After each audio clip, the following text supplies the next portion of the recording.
कि भारत 24 ने vision of new India विकसित राजस्थान कार्यक्रम का आयोजन किया। कार्यक्रम में देश और राज्य के कई बड़े नेताओं ने शिरकत की। केंद्रीय मंत्री गजेंद्र सिंह शेखावत ने भी इस खास कार्यक्रम में हिस्सा लिया और इस दौरान भारत 24 के सीईओ और editor in chief doctor Jagdish Chandra ने केंद्रीय मंत्री गजेंद्र सिंह शेखावत का स्वागत किया। उनके बारे में रोचक जानकारियां भी साझा की। आज के समारोह के मुख्य अतिथि माननीय श्री गजेंद्र सिंह शेखावत, हम सबकी ओर से उनका हार्दिक स्वागत है। वीरेंद्र जी, आपकी तरफ से भी मैं स्वागत कर रहा हूं। गजेंद्र सिंह शेखावत राजस्थान की धरती के गूदड़ी के लाल हैं, जिसे हम कहते हैं, जो है कहां से कहां पहुंचे।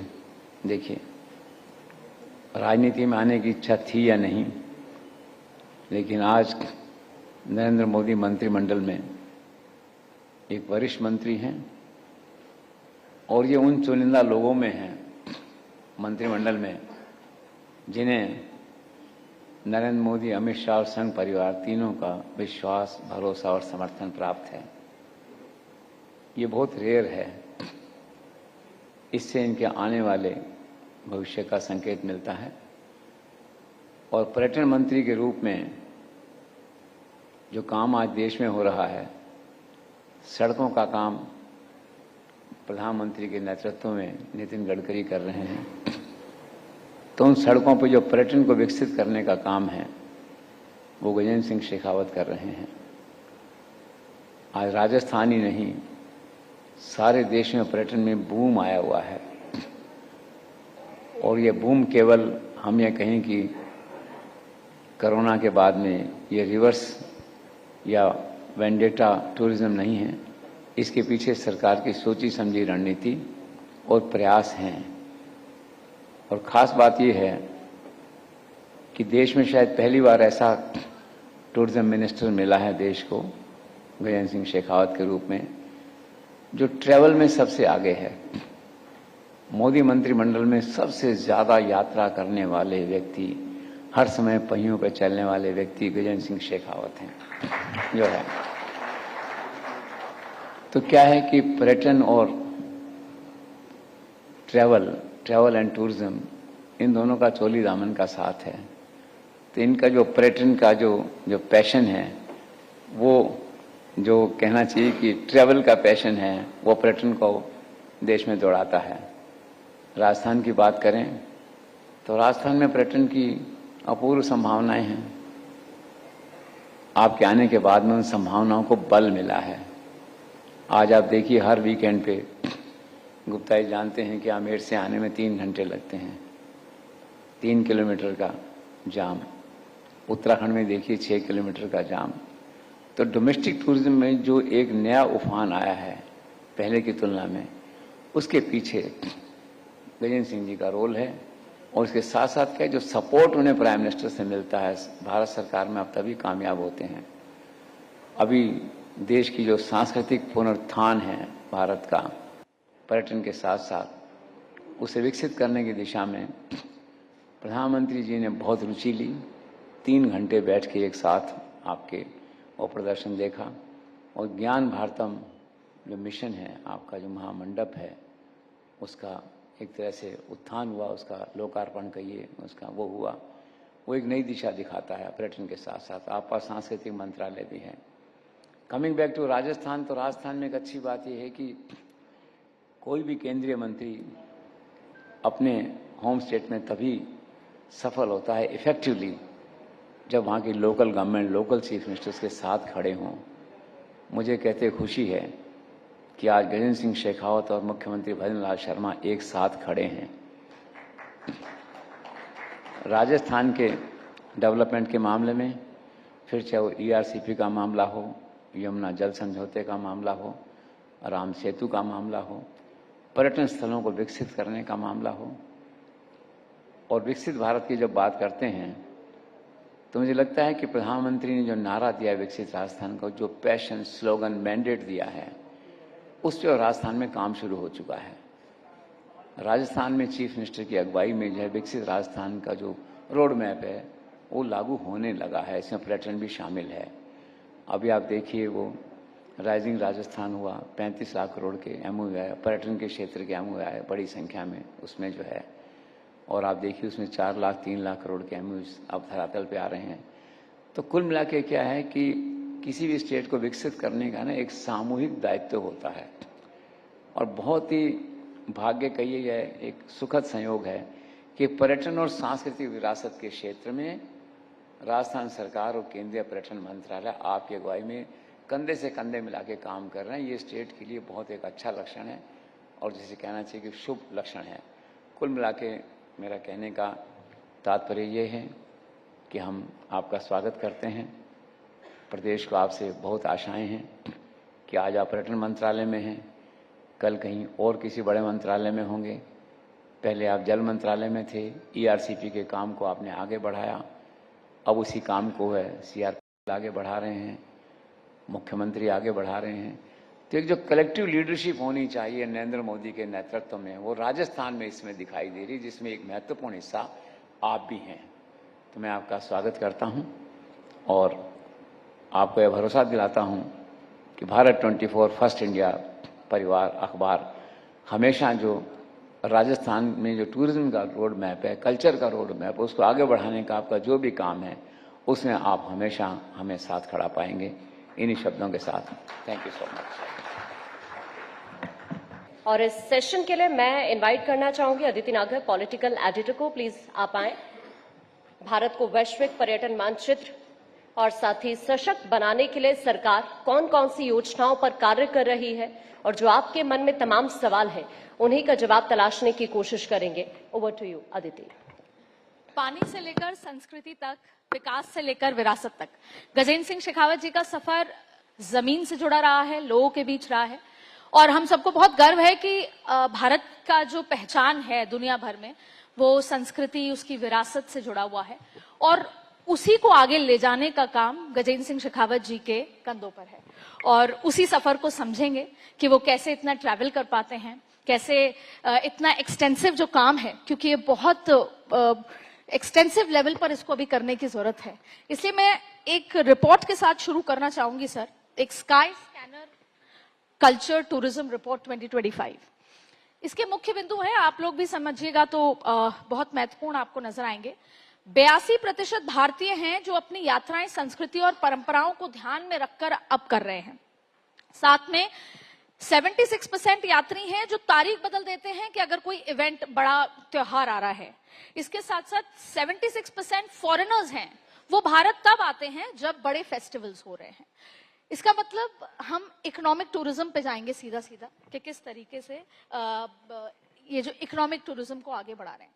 लेकिन इसमें क्या चुनौतियां हैं, लेकिन इस रिपोर्ट के लिहाज से आंकड़े बहुत ज्यादा हैं। सभी की नजर, अगर अभी नवरात्र शुरू है तो सबकी नजर कैलकाटा पे है, होली होती है तो सब बरसाना जाना चाहते हैं, दिवाली होती है तो अयोध्या जाना चाहते हैं, और कोई क्राफ्ट फेस्टिवल होता है, तमाम चीजें होती हैं तो जयपुर भी आना चाहते हैं। कैसे देखते हैं सर इसे?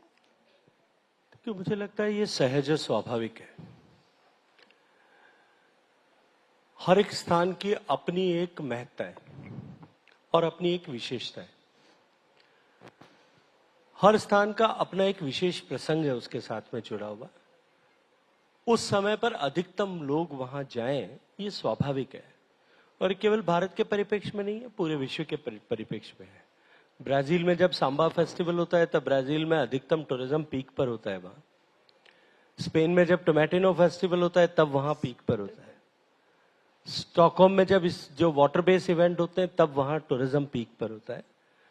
भारत में भी निश्चित रूप से जब जिस जगह पर जिस एक बड़ा कार्यक्रम या बड़ा आयोजन जो होता है, जो ट्रेडिशनली कई वर्षों से और भारत के परिप्रेक्ष्य में तो कई शताब्दियों से हो रहा है, तो स्वाभाविक है वहां उसको लेकर के उस समय पर फुटफॉल बढ़ता ही है। लेकिन भारत सरकार के टूरिज्म मिनिस्ट्री का फोकस इस विषय को लेकर के है कि केवल टूरिज्म हमारा सीजन स्पेसिफिक या इवेंट स्पेसिफिक न रहे। हम देश में ईयर अराउंड डेस्टिनेशन भारत को कैसे बना सकते हैं। अभी अगर इनबाउंड टूरिस्ट के दृष्टिकोण से देखें, विदेश से जो सैलानी आते हैं उसके दृष्टिकोण से देखें, तो भारत अक्टूबर से लेकर के और फरवरी तक, मार्च तक, ये 6 महीने के टूरिज्म का डेस्टिनेशन है। Because of the adversities of the weather Bharat में कंपैरेटिवली बहुत कम संख्या हो जाती है।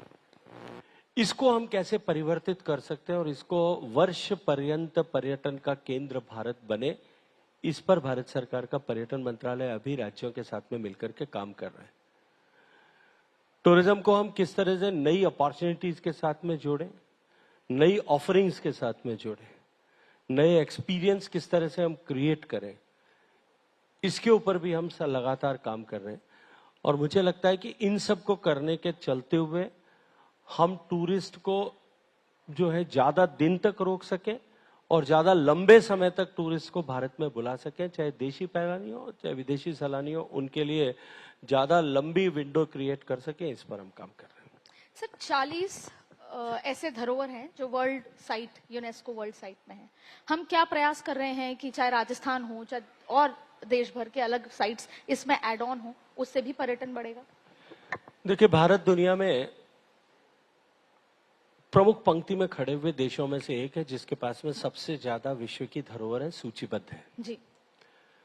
नरेंद्र मोदी जी के प्रधानमंत्री बनने के बाद में लगातार हर वर्ष हम भारत में एक धरोहर को क्योंकि एक ही धरोहर को एक बार में इंस्क्राइब कराया जा सकता है, हम कराने में सफल हुए हैं जी।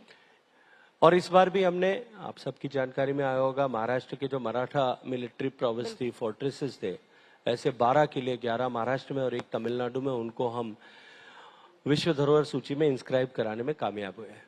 पिछले वर्ष में हम आसाम के मोइदाम्स को कराने में कामयाब हुए थे।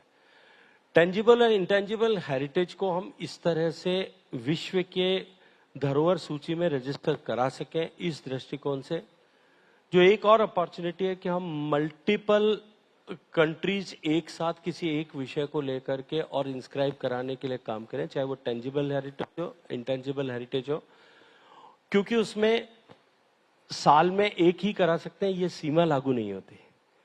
तो अभी हमने ईरान के साथ में, बांग्लादेश के साथ में, भारत और ऐसे सब देशों ने मिलकर के मेहंदी जो महिलाएं लगाती हैं हमारे यहाँ, जिसको श्रृंगार माना जाता है, उसको हमने वर्ल्ड हेरिटेज में इंस्क्राइब कराया।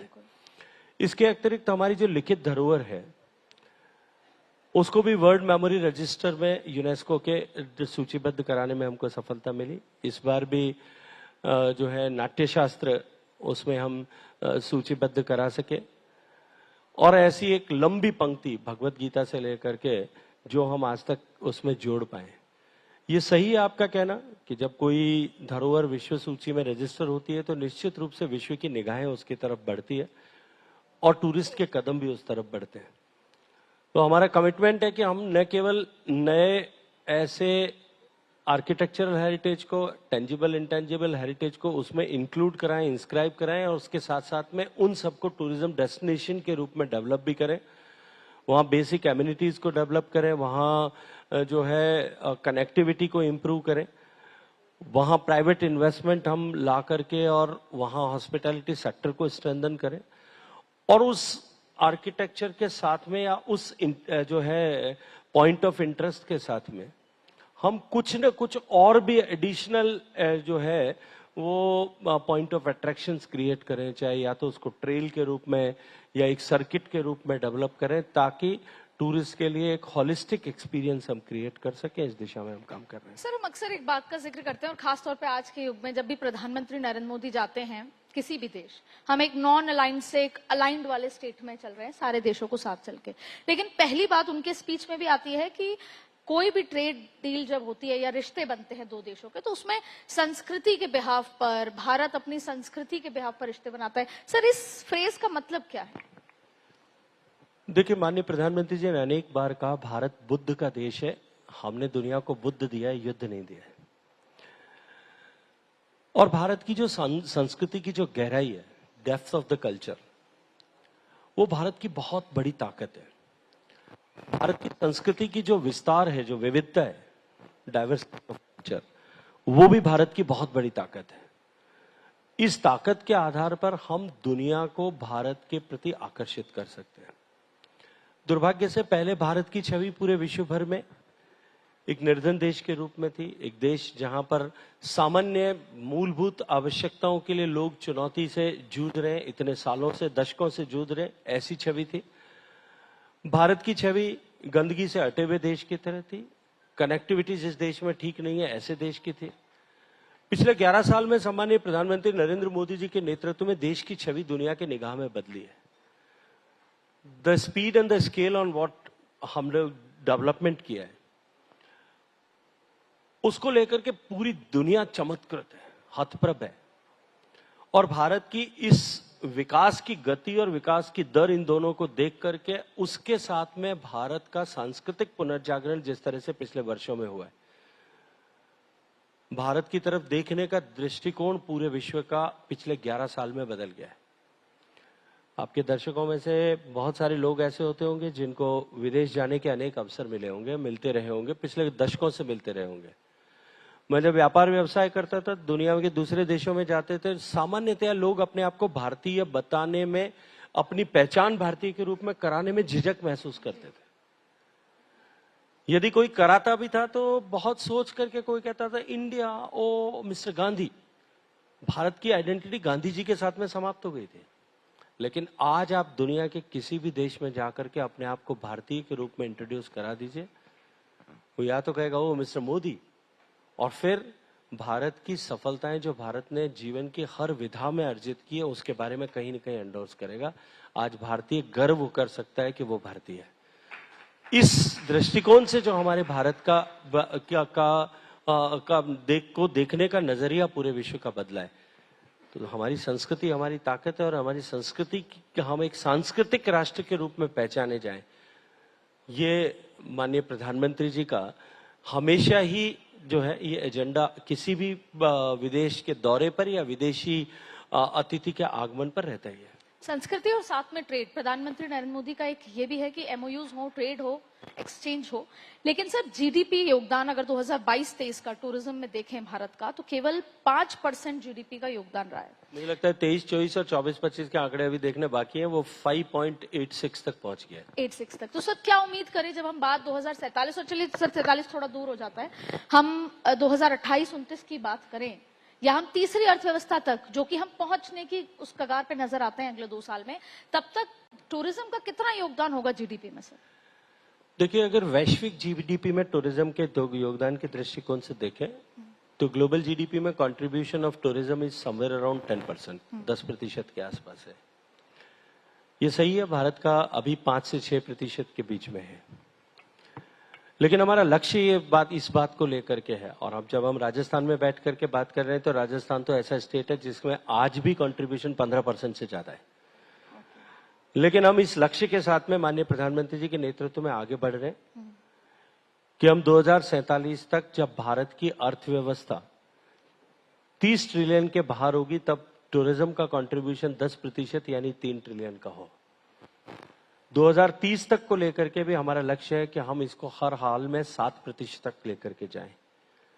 और मुझे पूरा विश्वास है जिस गति के साथ में भारत में टूरिज्म बढ़ रहा है, डोमेस्टिक टूरिज्म पोटेंशियल भी बढ़ रहा है। आपने देखा होगा कि पिछले साल के आंकड़े आए हैं, पिछले साल 250 करोड़ से ज्यादा लोगों ने देश में within the country domestic tourist ने विभिन्न कारणों को लेकर with different motives and purposes यात्राएं की। अगर विदेशी सैलानियों के दृष्टिकोण से देखें तो भी वो आंकड़ा लगभग 2 करोड़ के आसपास में पहुंच गया है। भारत में जिस तरह का हिडन ट्रेजर है, जिस तरह का पोटेंशियल है, और वो अब जब सारे राज्यों में एक कंपटीशन की भावना अपने टूरिज्म पोटेंशियल को हार्नेस करने, उसको दोहन करने को लेकर के बनी है, और जिस उत्साह के साथ में सारे राज्य इस दिशा में जुटे हैं, मैं पूरे विश्वास के साथ में कह सकता हूं कि टूरिज्म न केवल इकोनॉमी का ड्राइवर होगा, अभी तो इसके साथ साथ में टूरिज्म में जब की इकोनॉमी जब ग्रो करती है तो एक तरफ टूरिज्म सबसे ज्यादा एम्प्लॉयमेंट जनरेट करने वाला होता है। आज भी बेशक हमारा कंट्रीब्यूशन टूरिज्म सेक्टर का, जैसा मैंने कहा, 6% से थोड़ा कम होगा, लेकिन एम्प्लॉयमेंट में हमारा कंट्रीब्यूशन आज भी 10% से ज्यादा है, 13% के आसपास तो है। अगर अब तक पहुंचे तो अगर हम कितना? जो हम लक्ष्य लेकर के चलते हैं कि 10%, कृषि के बाद में सबसे बड़ा कंट्रीब्यूटर अगर कोई एक सेगमेंट होगा वो टूरिज्म होगा। टूरिज्म की इकोनॉमी ग्रो करती है तो इकोनॉमी का स्प्रेड जो है वो डिसेंट्रलाइज होता है, छोटे छोटे लोगों तक पहुंचता है, छोटे छोटे आदमी तक पहुंचता है, अलग अलग तरह के काम करने वाले व्यक्ति तक पहुंचता है। इसलिए टूरिज्म का ग्रोथ इंजन बनना निश्चित रूप से देश की अर्थव्यवस्था को आगे बढ़ाने वाला होता है। और जिस तरह से भारत की इकोनॉमी ने ग्रो किया है, माननीय प्रधानमंत्री जी के नेतृत्व में देश की सरकार की योजनाओं के चलते हुए और योजनाओं को धरातल पर सटीकता से उतारने के चलते हुए देश में 30 करोड़ लोग गरीबी की रेखा से बाहर निकल पाए। उसके कारण से भारत के डोमेस्टिक टूरिज्म का इन्फ्लक्स बढ़ा। उसके साथ साथ में जिस तरह से कनेक्टिविटी को इंप्रूव किया, 1.5 लाख किलोमीटर सड़कें बनी, नए हवाई अड्डे बने, हाई स्पीड रेल नेटवर्क खड़ा हुआ है, उसके चलते हुए भारत का टूरिज्म सुधरा है। और मैं ये मानता हूं कि इस पोटेंशियल को आगे हम ग्रो करने के लिए जिस तरह से काम कर रहे हैं और राज्यों में जिस तरह के उत्साह का माहौल है, आने वाले समय में भारत का भविष्य जो है टूरिज्म के साथ में जुड़ करके ही बनेगा। लेकिन सर चुनौतियां इतनी ज्यादा हैं, जैसा मैं पढ़ती हूँ इन सब पे, तो आपने कहा कि नौकरी सृजन है, सब कुछ है, लेकिन इंफ्रास्ट्रक्चर एक सबसे बड़ा इशू है। सैलानियां आ जाएं और अगर, क्योंकि ये भी चॉइसेस है कि हम छोटे छोटे गांव में जाएं, उदयपुर की भी कोई ऐसी हिडन प्लेस पे जाए, देश भर की हिडन प्लेसेस पे, तो वहां पर लोग नहीं हैं, वहां पर धरोहर को नुकसान का खतरा है। ऐसी बहुत सारी चीजें हैं जो इंफ्रास्ट्रक्चर लिहाज से भारत अभी तैयार नहीं है, और उस चुनौती को भी निपटने के लिए मुझे शायद लगता है, कई ऐसा बच आपको सकते हैं। क्यों लगता है कि इंफ्रास्ट्रक्चर के हिसाब से भारत तैयार नहीं है? सर, भारत रिपोर्ट में भी ये जिस कहती है। गति के साथ में इंफ्रास्ट्रक्चर बढ़ रहा है और बढ़ा है पिछले 11 सालों में, पूरी दुनिया चमत्कृत है। जैसा मैंने कहा, टूरिज्म इंफ्रास्ट्रक्चर को लेकर के कहें, मैं इस बात को स्वीकार करता हूं कि हमारे यहाँ एकाएक डोमेस्टिक टूरिज्म पोटेंशियल बढ़ने के साथ चलते हुए हमारे जो एस्टेब्लिश डेस्टिनेशंस थे वो ओवर टूरिज्म के शिकार हो रहे हैं। वहां सस्टेनेबिलिटी इनटू टूरिज्म जो है वो हमारे लिए एक चुनौती बन रही है। वहां ज्यादा सैलानी जाने के कारण से संकट पैदा हो रहे हैं। उसको लेकर के माननीय प्रधानमंत्री जी के मार्गदर्शन में हमने नए टूरिस्ट डेस्टिनेशन बने या एस्टेब्लिश डेस्टिनेशंस पर नए अट्रैक्शंस बने। जैसे गोवा, जिसकी पहचान अभी बीचेस तक है, हम गोवा बियॉन्ड बीचेस क्या हो सकता है, वहां टूरिज्म कैसे बढ़ सकता है, इस पर काम करें। तो ऐसे विषयों को लेकर के जब हम काम करेंगे और नए टूरिस्ट डेस्टिनेशंस को डेवलप करेंगे, तब हम इस ओवर टूरिज्म की चुनौती से भी एक तरफ पार पा सकेंगे, दूसरी तरफ नए अपॉर्चुनिटीज और नई एवेन्यूज देंगे तो टूरिज्म भी ग्रो करेगा। सर, क्योंकि आप राजस्थान से आते हैं और आपने जब ईआरसीपी पीकेसी को लेकर काम किया तो राजस्थान आपके दिमाग में एक मेजर फोकस के लिहाज से था और झुकाव जाहिर तौर पे रहता है। तो सर, टूरिज्म को लेकर राजस्थान के लिए क्या एक्स्ट्रा आपकी तरफ से झुकाव? और सबसे बड़ी बात है, अगर बात होती है कि हमें जैसलमेर जाना है तो हम कहेंगे कि हम न्यू ईयर्स बनाने जाएंगे, बस। ऐसे बहुत सारी जगह हैं जहां हम सिर्फ डेट स्पेसिफिक, मंथ स्पेसिफिक जाना चाहते हैं, उसके लिए क्या उपाय है सर? देखिए, राजस्थान टूरिज्म की संभावनाओं के असीम खजाने पर बैठा है। हालांकि टूरिज्म प्राइमरीली ऐसा सब्जेक्ट है जिसको राज्यों के द्वारा डील किया जाता है, और राजस्थान की पर्यटन मंत्री माननीय उप मुख्यमंत्री दिया कुमारी जी से, उनकी टीम के साथ में हमारा बहुत गहराई के साथ में संवाद हुआ। अभी पिछले ही दिनों हम लोग, पिछले महीने की 26 तारीख को हम लोग शेखावाटी की जो ट्रेजर है हमारी, जो हमारी हवेलियां हैं, जो हमारे हवेलियों में खुले म्यूजियम्स हैं, पेंटिंग्स के, फ्रेस्कोज हैं, उस सब के बेस पर टूरिज्म को और कैसे स्ट्रेंथन कर सकते हैं, पब्लिक प्राइवेट पार्टनरशिप से कैसे कर सकते हैं, इस सब के ऊपर हमने विस्तार से विचार विमर्श किया है। राजस्थान में बहुत सारे ऐसे हिडन प्लेसेज हैं जो आज भी जितना उनका पोटेंशियल है उसके हिसाब से उनके साथ न्याय नहीं हो पाया। जैसे बूंदी, मैं ये मानता हूं कि बूंदी के पास में राजस्थान में वो सब कुछ है जो एक टूरिस्ट को आवश्यकता हो सकती है। जी। चलिए, आपको बहुत सारी बधाई, और मुझे लगता है कि आने वाले समय में बूंदी राजस्थान का एक दूसरा टूरिस्ट डेस्टिनेशन डेवलप होगा। ये आप देख, आज से मान करके चलिए, अगले 5 साल में हम उस मुकाम पर पहुंचेंगे। ऐसे सारे पोटेंशियल्स को हमको एक साथ ग्रो करना पड़ेगा। राजस्थान ऐसा प्रदेश है जिसके पास सब कुछ है। हमारे पास जंगल है, हमारे पास में वन्य जीव है, हमारे पास में डेजर्ट है, हमारे पास में हिल स्टेशन है, हमारे पास में ट्राइबल कल्चर है, हमारे पास में कल्चर है, हमारे पास में एग्रीकल्चर बेस्ड टूरिज्म की संभावना है, हमारे पास में इको टूरिज्म की संभावना है, हमारे पास में मेडिकल टूरिज्म की संभावना है। हमारे पास में माइस टूरिज्म की संभावना है। Absolutely. टूरिज्म के वर्टिकल पर जितने भी पॉसिबिलिटीज हो सकते हैं या एक टूरिज्म के गुलदस्ते में जितने रंग के पुष्प की हो सकते हैं, कल्पना की जा सकती है, वो सब देने के लिए राजस्थान के पास में थोड़ा सा संभालने और सहेजने की आवश्यकता है। वैसे मैं बधाई देना चाहता हूं राजस्थान के सम्मानीय मुख्यमंत्री और उप मुख्यमंत्री दोनों को। पिछले दिनों हम जो बेस्ट टूरिज्म पॉलिसी स्टेट्स ने बनाई है उसके लिए उसको सबको एग्रीगेट करके एक मॉडल टूरिज्म पॉलिसी बनाने पे काम कर रहे थे। और इसलिए नहीं कि मैं राजस्थान से आता हूं या राजस्थान में बैठ करके राजस्थान के चैनल से बात कर रहा हूं, मैं जिम्मेदारी से कहता हूं कि सब राज्यों की पॉलिसीज को जब हमने जो है स्टडी किया, एनालाइज किया, सबसे बेहतर टूरिज्म पॉलिसी और सबसे बेहतर इंसेंटिव्स अगर कोई एक राज्य दे रहा है तो राजस्थान दे रहा है। और जब हम उन्हें उसको एग्रीगेट करके एक मॉडल पॉलिसी बना करके सब राज्यों के साथ में साझा की, मुझे अत्यंत प्रसन्नता होती है कि देश के 17 से ज्यादा राज्यों ने उसको अडेप्ट किया।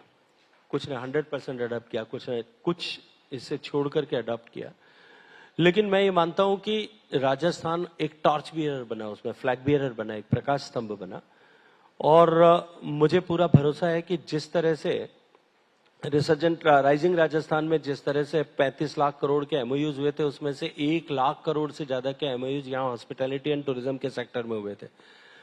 ये निवेश जब धरातल पर उतरेगा तो निश्चित रूप से राजस्थान टूरिज्म के मानचित्र पर अभी भी वैश्विक पटल पर है, लेकिन और भी अधिक जो है चमक के साथ में उभरेगा। बहुत बहुत शुक्रिया सर, आप थैंक शामिल यू हुए अदिति आज। जी, बहुत सारा धन्यवाद आपका, आपके चैनल का, आदरणीय जगदीश चंद्र कातिल साहब का, कि आपने मुझे अवसर प्रदान किया।